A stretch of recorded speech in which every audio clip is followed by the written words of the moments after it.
Tonight, El Salvador is under state of emergency after a deadly weekend of gang violence. The government announcing that at least 50,000 people have been arrested since late March. Since the emergency anti-gang measures were introduced, at least 68,000 people have been arrested, and crime has plummeted.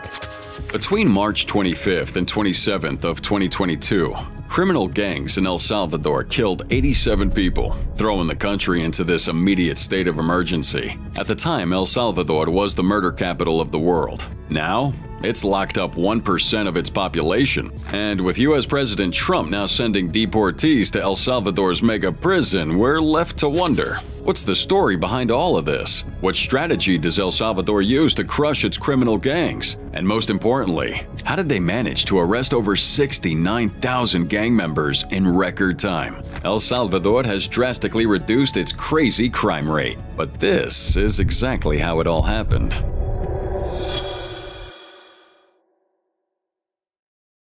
Homicides in El Salvador are down a staggering 98% since 2015. A noteworthy feat for a small country once plagued by gangs and dubbed the murder capital of the world. Back in October 2022, a report from Al Jazeera claimed that 55,000 suspected gang members had been arrested in El Salvador. And that's on top of the 16,000 that were already behind bars. Now, all of this was happening because President Nayib Bukele basically launched a full-blown war on criminal groups. And with that came serious changes like putting the basic rights of Salvadorans on hold. That meant that people could get arrested without knowing why. Also, they weren't guaranteed a lawyer and could be locked up for 15 days without being charged. For a country with just 6.3 million people, that seemed like a lot, and from the outside, President Bukele's crackdown might have looked extreme, maybe even unjustifiable. But when you zoom out and really look at El Salvador's long, brutal history with gangs, the urgency to wipe them out really starts to make sense. So to really understand how the Salvadoran government imprisoned almost 70,000 of its people, we gotta go back, way back, to where it all started. And that's with a civil war that tore El Salvador apart and sent thousands of its people fleeing north, straight into the chaos of the United States. You think of it, El Salvador's been through it. This tiny Central American country, wedged between Guatemala, Honduras, and the Pacific, has had centuries of unrest, colonization, bloody land disputes, military coups, you name it. But the real turning point came in 1979 when the country erupted into a brutal civil war that lasted 12 long years. On one side, we had the US-backed government, and on the other, we had a leftist rebel group called the FMLN. Now, by the time this war was over in 1992, 75,000 people were dead. The economy was wrecked, and around 1 million Salvadorans had to flee the country, many of them ending up in the US, especially LA. Now, LA wasn't exactly a dream either. The neighborhoods here Salvadorans moved to were already overrun with crime and street gangs, so to survive, Salvadoran kids had to form their own groups. And out of that would come two names that the world would eventually come to know very well: MS-13 and Barrio 18. MS-13 had started out as a bunch of young Salvadoran teens just trying to survive. The name itself is a mashup of street slang and a nod to their war-toughened roots. They weren't criminal masterminds, more like kids with nothing to lose. Now, Barrio 18, meanwhile, had Mexican roots and had been around much longer.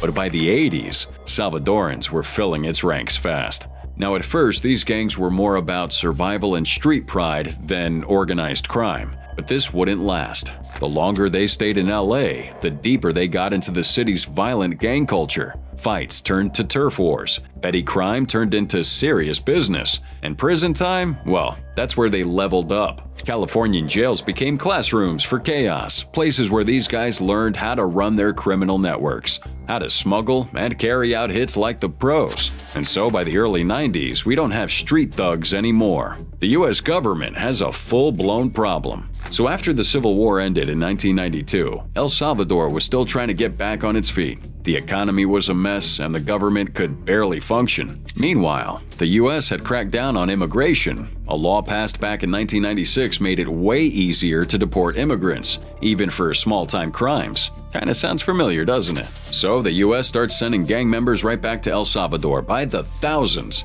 And the worst part was that these guys didn't just show up with a suitcase. They came back with tattoos, gang signs, and years of hardcore training in America's toughest streets and prisons. El Salvador wasn't ready for these people. Their new police force was a mix of ex-soldiers and old rebels, and it lacked the resources to handle what was coming. Plus, the returning gang members immediately started spreading their influence. They started small and then went big, recruiting like crazy, pulling kids in from broken homes, poor neighborhoods, and places where the government had basically given up. Gangs gave them money, status, protection, pretty much everything the system couldn't. Now, MS-13, for one, would keep things tight, organized, and nationalistic, while Barrio 18 was more flexible, expanding faster and taking in anyone who would show loyalty. Soon, the country was carved up, with MS-13 ruling the East and Barrio 18 dominating the West. And you can imagine the lines didn't always hold, with the fights being constant. By the early 2000s, there were tens of thousands of members, maybe more if you counted the ones in prison. And unlike the slick cartels, these guys are messy, brutal, and everywhere. The violence didn't stay just between the gangs because civilians would get dragged in after they start running nasty extortion schemes called La Renta. What that basically means is if you owned a business or even drove a bus, you had to pay some kind of fee or else you can imagine what they'll do. People were literally murdered just for walking into the wrong neighborhood. Kinda sounds like LA. In 2004, gang members even set a passenger bus on fire, killing 11 people. And believe us when we say that that kind of horror wasn't rare. By 2009, El Salvador's homicide rate had exploded. 71 murders per 100,000 people. And that's not just bad. It's maybe I should stay inside forever type of bad. The government then responded with something called mano dura, which translates to iron fist. Basically, they rolled in hard, rounding up anybody who looked like a gang member. If you had tats or a funny outfit, you were getting arrested. To some extent, this worked because by 2011, more than 43,000 gang members were locked up. But here's the twist. This didn't solve anything. Prisons turned into gang HQs. Leaders ran the show from the inside, using smuggled phones to order hits and keep that cash flowing. MS-13 made Quezaltepeque prison its command center. Barrio 18 did the same with Ciudad Barrios, and instead of crushing the gangs, well, prison just made them stronger. So in 2012, the government would try something completely different, a truce. A secret deal was made with gang leaders, offering better prison conditions and some privileges in exchange for a ceasefire. And weirdly enough, it kinda worked at first. Killings dropped fast. And there was even one day on April 14th, 2012, where nobody was murdered. It's like a miracle. Like, to you, that might not mean anything, but in El Salvador, that's a huge deal. But the peace didn't last. People hated the idea of negotiating with killers, and behind the scenes, the gangs were just using the break to regroup and get stronger, because just 2 years later, in 2014, the truce had collapsed, and the violence came back worse than before. But everything truly boiled over in 2015, when El Salvador shattered a terrifying record. 103 murders per 100,000 people. That's over 6,600 lives lost in just 1 year. Like the country wasn't just battling crime here, it was drowning in it. And at this point, it's kind of clear something drastic had to change. Not another plan, not another policy. El Salvador needed a full-blown rescue mission. Someone with balls. Someone who's gonna shake the system. And this person had to step in before the country was gonna collapse. And who was that someone? None other than President Nayib Bukele. July 24th, 1981, Nayib Armando Bukele Ortez was born in San Salvador, just 2 years in El Salvador's civil war. He is the first son of Armando Bukele Catan, a wealthy businessman of Palestinian descent, and Olga Ortez de Bukele, a Catholic woman from a small village in eastern El Salvador. The kid had a silver spoon in his mouth, far removed from the blood-soaked streets just outside. Now, his father, being a business mogul, would run advertising agencies, car dealerships, and community initiatives with the same sharp instinct. He would also build mosques and lead the Arab Islamic Association in San Salvador. So all these basically meant that Nayib Bukele, who was the eldest of 4 brothers and had 6 older half-siblings, kinda lived like royalty in a country on fire. But no mansion walls are thick enough to completely block out the noise of war. I mean, he was privileged, yeah, but you know what? He understood that his country was in danger. So being an influential man, Bukele's father aligned himself with the FMLN, those same leftist guerrillas who fought in the war against the US-backed government and later morphed into a political party after the 1992 peace accords. And during this time, Bukele watched closely. He saw how power worked and understood to some extent how politics played out. So by the time he hits 18, the war had technically ended, and he's enrolled in a law school at Central American University. But the classroom can't hold his attention because the real lessons are on the outside. Extortion on every corner, kids being swallowed by the Maras and other gangs. So Bukele drops out and jumps into his father's world instead, working in advertising. Turns out he had a knack for it too. Smart, sharp, and good with a message, he launches his own ad agency by 1999. All while continuing to work on FMLN campaigns. The party represented the underdogs, but Nayib saw it differently. He saw how to sell hope to a country slowly losing it. Fast forward a couple years later, and Nayib Bukele started eyeing politics, not for clout, but for something much bigger. Something broken, something he might be able to fix. And in 2011, at just 30 years old, Nayib joins the FMLN and was nudged to run for mayor of Nuevo Cuscatlan, a small coffee town near the capital. This guy won in 2012 and surprised everyone. The town wasn't a gang hotspot, but it did sit in the shadow of violence. And Nayib got to work, using his own salary to fund scholarships, launch community programs, just basically giving the people a reason not to join the Maras. Now, it was a small-scale experiment with a big idea. Give people something to lose, and maybe they'll choose something better. And his idea actually worked,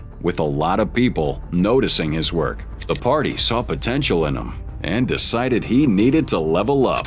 By 2015, Bukele was mayor of San Salvador, the nation's capital and ground zero for gang violence. At that time, MS-13 and Barrio 18 controlled most of the area, but as mayor, Nayib got to work, cleaning up downtown, building public spaces, and pushing a culture of peace campaign to steer kids away from gangs. He was still officially FMLN, but he wasn't playing by their rules. He openly slammed corrupt officials, once throwing an apple at a city councilwoman and calling her a witch. It was clear he wasn't there to make any friends, but to make a change. However, by 2017, the FMLN had had enough. They booed him for being too rebellious, too independent, too Nayib Bukele. But he didn't flinch. He starts his own party, Nuevas Ideas. And when the electoral court tried to block it, well, he jumped over to a smaller right-wing party, Ghana, and used it as a platform.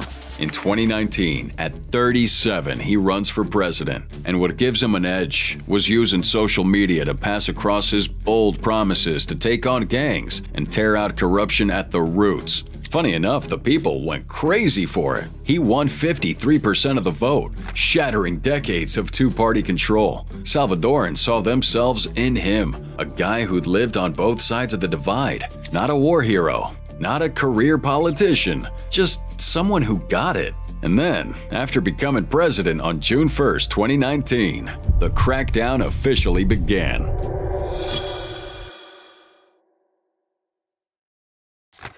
Tonight, mass arrests in El Salvador continue. The country's president, Nayib Bukele, doubling down on what he has called a war on gangs.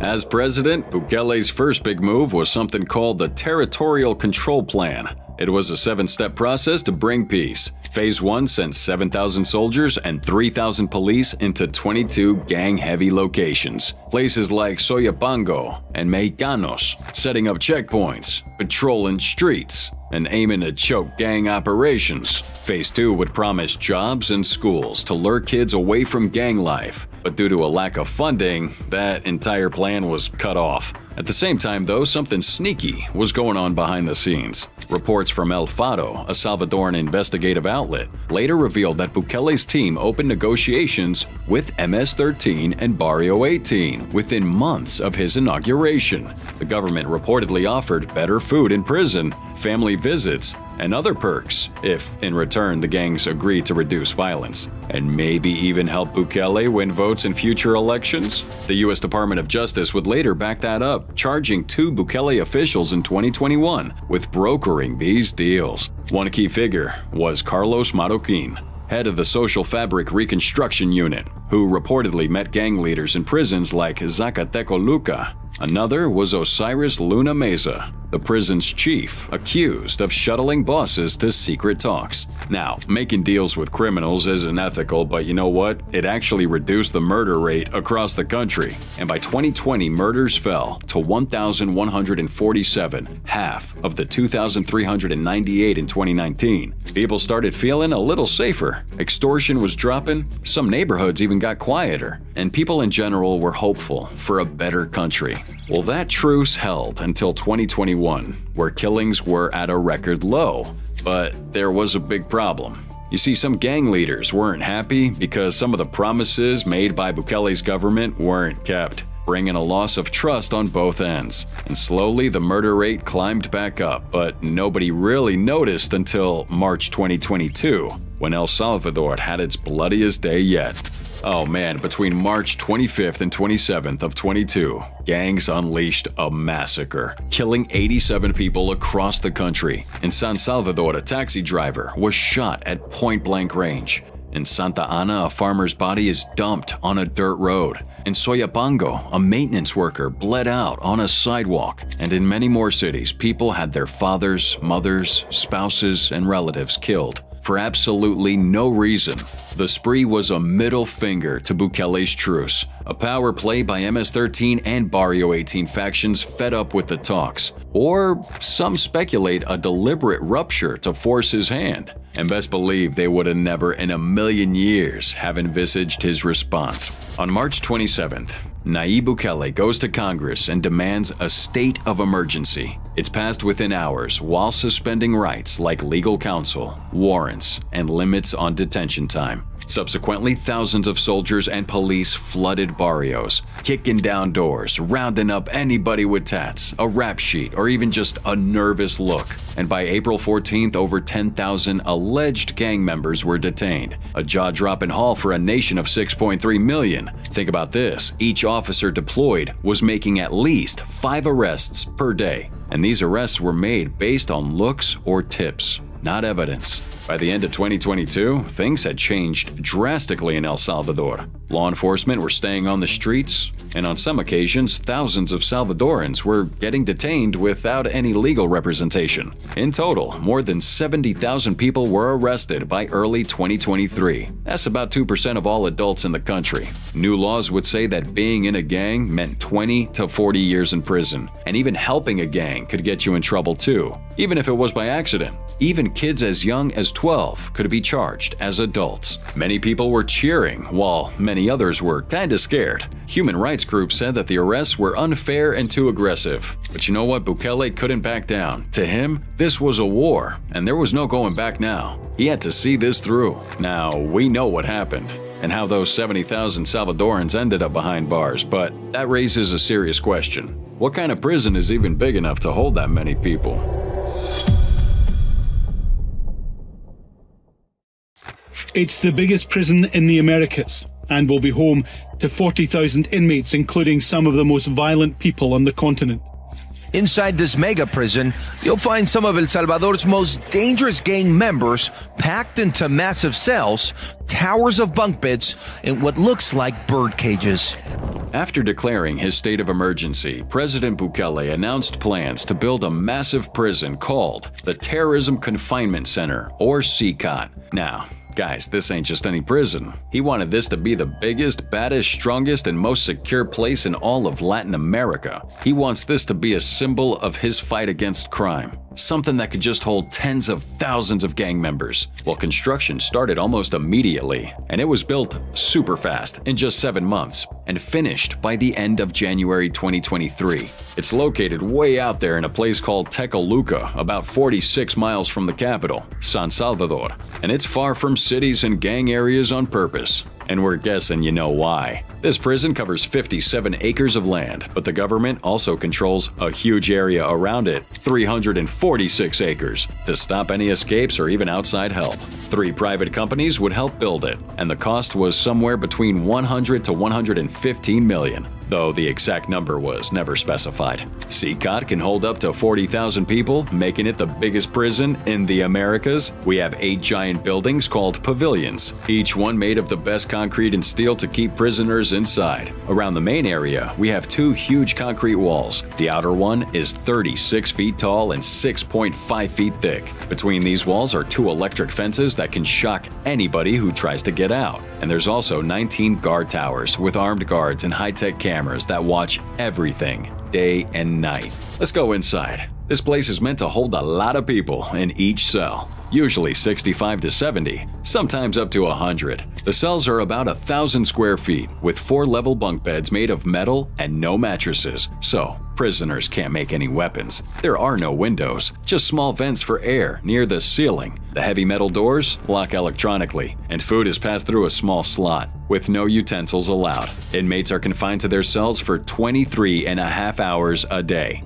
Inside each cell are amenities like an open toilet, a cement basin, a plastic bucket for washing, and a jug for drinking water. Oh, inmates use the toilets in full view of others too, with only 2 sinks and 2 open toilets per cell, shared by dozens. Ugh. Inmates are allowed out of their overcrowded cells for just a half an hour a day, but only to a central hallway for group exercise or Bible readings. They don't work, aren't allowed any books, playing cards, or even letters from home. Now, the exterior of this prison is just as heavily protected. There's a device that blocks all phone signals for about 1.5 miles around it. So, good luck trying to make a call and run your operation from the inside. Guards are trained by Bukele's top security officials and all wear masks and body armor while carrying big rifles. No one knows exactly how many guards work here, but there's always a lot on duty. Now, CCOT also has more than just cells. They have a control center with monitors showing every part of the prison, a basic medical area, but no fancy equipment,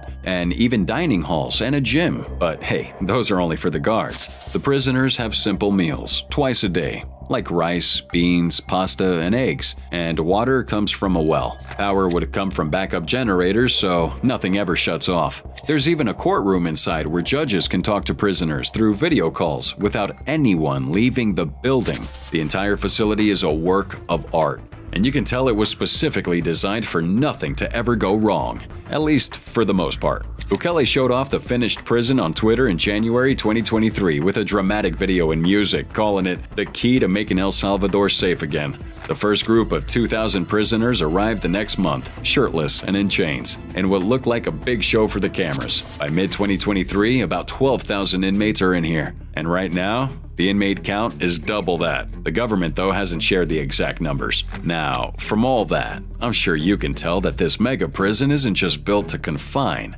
It's built to erase every last shred of normal life. But here's the wildest part. U.S. President Donald Trump might actually start sending deportees here. And if you're wondering why, well, let's find out. At an airport in El Salvador, the latest group to be deported from America. 11 men, gang members, says the White House, but detained and removed to this mega prison with no evidence of their crimes. Oh, Donald Trump's second term as president has been pretty chaotic, right? But at the beginning of January 20th, 2025, he would bring a renewed focus on immigration and crime, themes that pretty much defined his 2024 campaign. And then sometime in March, he made his plan known to deport alleged gang members to El Salvador's mega prison. On February 3rd, 2025, Bukele meets up with U.S. Secretary of State Marco Rubio in El Salvador. During this meeting, Bukele makes a wild offer. El Salvador would accept dangerous American convicted criminals and lock them up in CICAT for a price. Rubio, a strong Trump supporter, later called it the most extraordinary immigration deal in the world. But that deal didn't just include U.S. citizens. It opened the door to send anyone, even people from other countries. He has agreed to accept for deportation any illegal alien in the United States who is a criminal from any nationality, be they MS-13 or Tren de Aragua, and house them in his jails. Then on March 15th, the Trump admin would announce it would send 300 suspected gang members, mostly Venezuelan, connected to a group called Tren de Aragua, to CICAT. The U.S. agreed to pay El Salvador $6 million to house them for a year, which is actually a lot cheaper than keeping them in the U.S. prisons, right? El Salvador called it a temporary solution until the U.S. figured out what the hell they wanted to do with them in the long term. But here's the big issue. Most of these people weren't convicted of crimes. Yeah, they're just suspects arrested by immigration agents earlier in March. Now, some of these guys were arrested just for having tattoos and looking like maybe gang symbols. They weren't even given a chance to go to court. Instead, Trump used a very old law to skip that step. Now, that law is called the Alien Enemies Act, passed way back in 1798. Like it was created when the U.S. thought they were going to go to war with France. The law gives the president power to deport or detain people from enemy countries during war, even without a trial. Now, it's been used only a few times. In the War of 1812, during World War I, and most famously, World War II, when thousands of Japanese Americans were forced into camps. Trump uses this same law on March 14th, claiming that Venezuelan gang Tren de Aragua was like an invading force. And even though there was no actual war, he said it was enough to treat this gang as a national threat. But his team gave no proof that all 300 people were really members of that gang. In fact, a White House official later admitted that 137 of them had no U.S. criminal records at all. So deportations happened quickly over the March 15th, 16th weekend. ICE had already arrested the suspects from places like Ohio, Texas, and Colorado, and by Sunday, 261 of them are sent to El Salvador, with 238 getting labeled as Tren de Aragua gang members and 23 tagged as MS-13. Now, 3 planes fly them to San Luis Talpa. Bukele even posted a video showing shackled men arriving at CICAT with dramatic music playing, while Time magazine later reported that some were beaten during intake. Now, is this really legal? Well, the Alien Enemies Act says it can only be used during war or invasion, and the U.S. is clearly not at war with anyone because a gang isn't a country. In fact, right after they were shipped off to El Salvador, the American Civil Liberties Union, ACLU, sued the government. They represented 5 of the Venezuelan men and said that the deportation violated the Fifth Amendment, which protects everyone in the U.S., not just citizens, from being punished without due process like a fair trial. Now, that same evening, a judge in Washington, James Boasberg, put a temporary stop to the deportations. He said all 300 should stay in the U.S. until the court could decide. He even said that any plane still flying should turn around. But there was a problem. 2 planes already landed in El Salvador, oops, and a third one left after the judge's decision, arriving in El Salvador just after midnight on March 16th. Now, the White House claimed that the third plane did leave before the judge's order was officially written down at 8:47 p.m. But ICE flight log shows that it actually left at 9:12 p.m. Ooh, and that raised eyebrows. So, legally, it's a gray area. Immigration laws already give presidents a lot of power, and the Alien Enemies Act gives them even more power if there's a war or invasion. El Salvador's offer also made things a little easier because Venezuela usually refuses to take its own people back. That $6 million deal saved a little bit of U.S. money, and Bukele's prison has enough room. But using a war law during peacetime without trials or clear evidence is under debate. Plus, the way inmates are treated inside that place has raised serious human rights concerns, and one of the biggest issues has to be overcrowding. You see, each cell is supposed to be around 100 square meters, about the size of a small classroom, and they cram 65 to 100 people, sometimes more. Experts are telling you that each person should have at least 3.4 square meters of space to live with dignity. but CCOT will give them 0.6 square meters, which is even less than a coffin.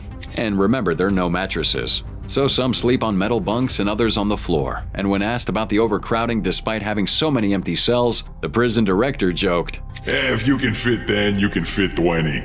Experts call this severe overcrowding, which is a nice way of saying the conditions are extremely uncomfortable, especially when you consider the fact that it gets really hot in there. I'm talking about over 35 degrees Celsius. I mean, others say it's simply too many people to manage in one place. There are stories of inmates getting beaten, electrocuted, or even starved, and those deportees from the US had their heads forcibly shaved the moment they arrived.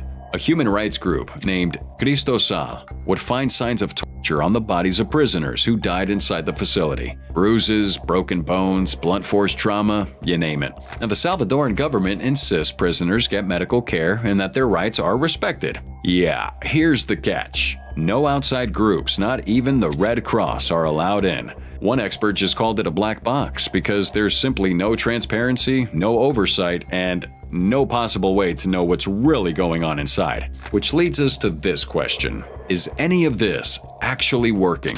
Well, El Salvador, as we already stated, had a jaw-dropping 103 homicides per 100,000 people in 2015. But now, that number has dropped to 2.4 in 2023. Oh, and then near zero by late 2024. Streets that used to be war zones controlled by MS-13 and Barrio 18 are now very calm. Vendors pay less extortion money, and kids can now go outside and play without fear. But you know what shot up Nayib Bukele's approval ratings to over 90%? Not a lot of people get that kind of approval rating. So, if El Salvador stays peaceful, CCOT could become a model. Other countries like Guatemala are already thinking about it. And if 10,000 US criminals are sent to El Salvador at $20,000 a head, oh man, for Bukele, that's practically a new revenue stream.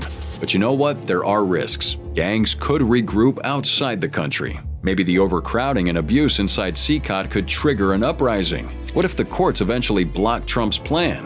It could all collapse overnight, leaving deportees in limbo and Trump facing political blowback. You know what? There's a lot going on right now, and only time's gonna tell where it goes to from here. For now, though, Bukele and Trump have made their bet. But the question is, are they really solving crime or just shoving it out of sight?